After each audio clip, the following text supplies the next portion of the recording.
So roughly 5 days ago, Florida passed a few different laws that I think you guys should know about. One, for if you live in Florida, it's very interesting, some of the laws they've passed. But also if you're visiting Florida, I feel like if you break any of these laws while here, even though if you're not a resident, you're still going to be, up a creek without a paddle kind of thing. So I want to just go over a couple of these with you. And I would love your feedback on how you feel about what our governor here, Ron DeSantis, is doing. Because the things in the laws that passed on October 1st, that went into effect on October 1st, I feel like if other governors and other states would adopt some of these things, you would have less chaos in the streets, in the courtrooms, in the everywhere. So listen, this is one that I think is great. HB 757. You guys may have already heard of it, maybe not. It is sexual images, felonies for deep fake porn and lewd image crimes. With the way AI is going these days, you can fake almost anything with anybody's face, voice, body, situations, movements, all of it. So deep fake, I feel like it having its own law against it is a very, very good thing, because here's the thing. Most of these deep fake porn and stuff like that is not going to be used against men. It's going to be used against women. So I, as a woman, am very happy to see that this is a law that went into effect on October 1st, because you just never know who is going to do what out there, right? Another one, HB 777. Luring children, stronger penalties and broader definitions. So, the dude driving around in the, as I like to call it, the abduction van. I know you guys know exactly what I'm talking about. It's the one that looks like it should have been an ice cream truck, but then also looks like it's smuggling people across the border because it's got blacked out windows and there's always like some sort of rust spot on it somewhere. It's real shady looking. Those things that lure children towards them or whatever else. So stronger penalties and broader definitions. Hopefully those broader definitions make their way over onto social media. You guys heard what happened with like Roblox and stuff, that there were people in the chat sections of Roblox that were whole ass adults pretending to be kids and trying to lure other kids, teenagers, whatever, to some specific locations. It's not like it's anything new. It's happening all over the place, whether it's Roblox, it's Minecraft, it's what's that other one all the kids play, Fortnite, regular just interneting, right? So I'm glad that there's going to be broader definitions and stronger penalties for that. Another one, HB 1455, which is minimum sentences, mandatory prison time for sexual felonies. So that, again, I don't know exactly where that's going to fall into, but I'm happy about it, whatever that one is. And then HB 1351, sexual predators, more frequent verification required, which is good, because there's so many people out there who are just disgusting pieces of walking whatever, and they're not being, what's the word? Tracked. I don't know if that's the right word here, but held accountable? No, that's not right. Okay, tracked. Like they're supposed to be, like updated in the system when they move or if they're working someplace. All these things need to be updated so people around them know exactly what's going on, right? And then this one's interesting. HB 1451, which is cyber harassment. They're calling it now a felony if done for profit. So if somebody says to you, hey, I would like you to, I don't know, go harass the crap out of Michelle on ST Talks and I'll pay you for it. Honey boo boo, that's cyber harassment. That shit's a felony now. So keep that in mind. Y'all know who you are, because I do have some people who like to show up in comment sections and in emails and things like that are very, very harassy. Just keep that in mind. So then other ones, this one here I thought was interesting. Where is it? HB 1049. All right. Court officials, tougher penalties for harassing judges / prosecutors, which, I don't know if you guys heard about it. The judge in South Carolina whose house just like burnt to the ground. She was out walking her dog and her family was at home, and this blaze like took out our house immediately. They're still doing research. That's not right. They're still investigating. There we go. What exactly caused it? Because that happened yesterday or today. It's within the last 24 hours, right?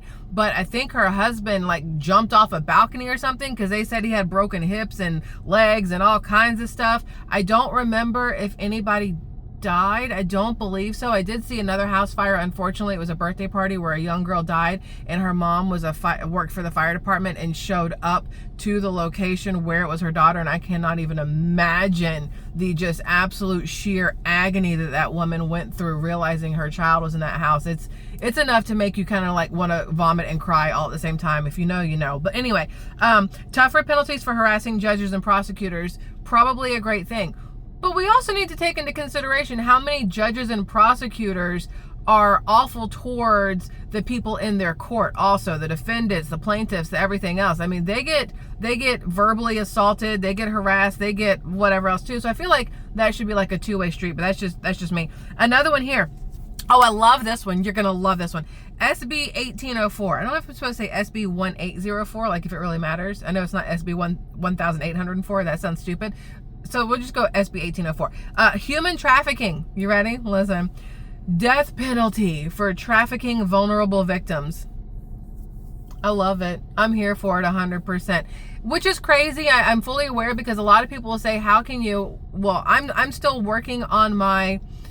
where I am in the whole spiritual religion situation, right? Y'all know I'm learning. I'm reading the Bible. I'm asking the questions. I'm learning. I'm taking my own sweet time, I guess, and trying to figure out exactly what's what. But anyway, a lot of people will say, how can you be for the death penalty but also be pro-life when it comes to abortions? And then how can you call yourself a Christian or whatever else if you're for the death penalty? And that's a real good question. I wish I had an answer for you, but I don't. I personally, for me, feel, for you, if you've ever seen the SNL skit, it's funny. Anyway, I personally feel if somebody does something that is beyond horrific, that is something that even, well, you know, I don't know how to phrase this. I was going to say that would make Satan go, ugh, but you know what I mean? Like, I don't really know how to phrase that because that sounds wrong and it's not meant to, but I don't really know how to phrase it. But things that are so incredibly just, you know what I mean? I feel like the death sentence, death penalty is probably very warranted, and there's probably somebody high up above who's like, you know, maybe just this once, right? Anyway, so then this one here, HB 113, fleeing police, harsher penalties for fleeing law enforcement. Y'all want to hear a true story as the passenger of somebody in a car that fled from the police? Let me tell you. So when I was like 22, 23, I don't know how old I was. I was early 20s, before my husband and I were together. I was dating a guy, and we were driving down a road, and we were driving next to another car, and the windows were down, and we were conversing with this other car, and we're doing maybe 40 and a 45, not even doing the speed limit, definitely not speeding, but we were lined up. And so it's like 2 a.m. probably on this road, and there's nobody else out there, and a police officer sees it and decides that we're racing or whatever. So, you know, bloop, bloop, flips on the lights and the siren and does a U-turn to come after us, right? And the person that was driving the vehicle, I was a passenger, and decided that stopping for the police was not really what they wanted to do. As a passenger, I did not have a single say-so in the situation. And this is also, I tell my daughter all the time, if you're going to be driving, I would much rather you drive than be a passenger, because then you're at the whim of whoever's behind the wheel, right? I don't like being a passenger in anybody's vehicle except for my husband's, because you just never know. But anyway, so he decided that instead of stopping, what he was going to do was, as the other car was getting pulled over, he was going to do a U-turn and head down the road as fast as possible, and then realize that, you know, it's nighttime, and if he turned off his lights, the police couldn't see him. So he turned off his lights. And then you've got about 10 police cars behind you while you're flying down this road with your lights off at 2-something in the morning, with me in the passenger seat going, I'm gonna fucking die today. Like, I guess this is the end. And wrecked the car. The police get up to the car. And me as a passenger, they don't know me from, you know, your mama. Like, they have no idea who I am. So my door gets pulled open. I get yanked out of a car. I get thrown on the ground. I get handcuffed. And then I get thrown in the back of a cop car. Because the person driving the car decided that they wanted to shove their head so far up their ass they couldn't see and do what they did. Now, when the police officers realized that I had zero say in what's going on because I was just the passenger, they let me go. However, they let me go by just dropping me off at a Waffle House on the corner of wherever the crap we were. And I had to make a phone call to come get picked up at 2:30, 3 o'clock in the morning. So that was fun. But anyway, this whole thing of, where to go? Harsher penalties for fleeing law enforcement. Hell yeah. Please do so, because there's been so many instances, I know you guys have seen it, every state, it's not like it's just in one state or one city, where the police officers for some reason decide to pursue people that probably, you have their tag, why are you pursuing them? Because they ran a stop sign? Like, there's things I don't really truly understand. They pursue them, and then there's a fatality because there's an accident, either a innocent victim, you know, from T-bones or whatever else, or the police officer gets hurt, or the person driving the car has a innocent passenger who gets hurt because they wreck or something else. So I do believe there should be harsher penalties for fleeing law enforcement, but I also believe that law enforcement should have a little bit of consideration in where they chase people and why they chase people and how often they chase people, because it's not just the person fleeing, although I know it sounds stupid, but the police chasing, it kind of eggs on the situation. You know what I mean? So whatever. I like it, but I think there should be some training for the police officers as well on to flee or to chase the flea or not to chase the flea. However you want, whatever. Anyway, this one, HB 479, leaving crash scene, restitution now required for damages. Okay, that's cool. And then, this one, HB 7031, Florida businesses will no longer pay a state sales tax on commercial leases. That's great, because it will bring more businesses to Florida. Like, I think that's a really good thing. It's going to give more people an opportunity to open their own businesses, more brick and mortar, less on the internet, so that people can go out and walk into a location, so people can be employed. You know what I'm saying? So that, to me, I look at the big picture of that one and I'm all for it. This one, SB 150, chaining animals. It's called Trooper's Law. You guys probably know about this. It's felony for leaving chained pet in disasters. You guys saw, I don't remember what hurricane it was. There was some hurricane here in Florida where animal was left behind, literally chained up during a hurricane, and there was like flooding or whatever else, and they found the dog and they saved the dog, but then this became like a whole thing. So I'm perfectly good with this. SB 1168, tracking devices, bans criminal use of GPS trackers. I'd like to pretend like I know what that means. Does that mean if criminals are tracking you, then it's banned? What exactly is criminal use of GPS trackers? Is that like when people take the Apple Air tags and then just stick them on your car and follow you home, drop them into some lady's purse at the bar so they can follow her home and, you know, do nefarious things? Like, what are we considering criminal use of GPS trackers? Because that's what I think it means. That to me is what that means. Then we have here HB 253, motor crimes. Ready? Crimes for fake cops, covered plates, or camera blockers.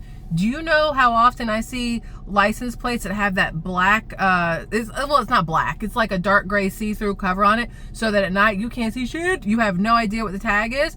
That, to me, if you buy those for your tag, it's pretty much a dead giveaway that you're stupid as shit and you're gonna do something dumb. I would pull you over just because of that. Like, you know what I'm saying? And then camera blockers, I'm guessing I don't even know how you get a camera blocker. I don't really know how that one works. So whatever. And then HB 1121, drones. It just says tighter restrictions. Whatever that means. Then, I think that's all of them. Was there one more? Minimum sentence. No, we did that one. I think that's all of the ones that kind of really matter. There's a lot of them. Well, SB 1080, land use, faster timelines for zoning and development applications. So if you're out there trying to build a home or rebuild a home after a hurricane, maybe that means that's good. You'll get faster applications for rebuilding. Side note, hurricanes. This is the first September in like over a decade where there has not been a hurricane that has made landfall. It's just interesting. The second President Trump gets into office, the hurricanes stop. It's like somebody went and turned off the hurricane machine or something. I don't know. I guess nobody in Trump's administration has money in lithium. If you know, you know. Kamala Harris's husband in North Carolina. Anyway, so that's that. I just want to bring those to your attention. There's a lot of laws that have gone into effect this year in numerous different states. I'm talking about Florida because I'm in Florida, and so these affect me on a daily basis, right? Like, these are things that I want to know about and need to know about. But I wonder how many states out there are actually passing laws to make things safer for their citizens of their state versus passing laws to kind of keep the politicians safe, or keep the illegal immigrants safe, or keep the big businesses safe. Because I know there's more than this that I haven't seen that probably do that. But the ones that did pass, I personally am very grateful for. Especially, this one, SB 948, flood disclosures. Landlords/sellers must disclose risks and damage. I feel like that's a given anyway. Like, it's already kind of a law that you have to let them know what the risk is, because when you go to get your homeowner's insurance, they do this whole what's the words, the inspection, the whatever, the zoning thingy majiggy, and then they decide from there what your insurance is going to be, your homeowner's insurance, and then there's another one. My brain literally has quit working because I'm just watching all these cars.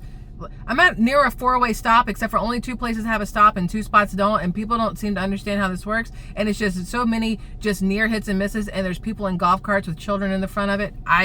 Anyway, that one is a good thing, especially in Florida. If you know, you know, or if you're anywhere near, I don't know, like in Outer Banks, North Carolina, I think 9 houses have fallen into the ocean now. Why you build your house on stilts in the ocean or that close to the ocean? I don't know. It does not seem like a good idea to me. I feel awful for the people who lost those homes, but you also, I mean, if you think about it, they probably had money because they're on the ocean. They're on the beach. So they probably have money. I'm sure they have insurance, but I don't know if insurance covers your stilts giving way and your house just crumpling into the ocean. Either way, whatever. Anyway, all right, that's it for now. I'll see you guys a little bit later for another one. I sent myself an email and it hasn't come through yet. So until it does, I can't do the second one I wanted to do for y'all, which is a really good one. So make sure you come back for that one. I love y'all. That is all. Goodbye.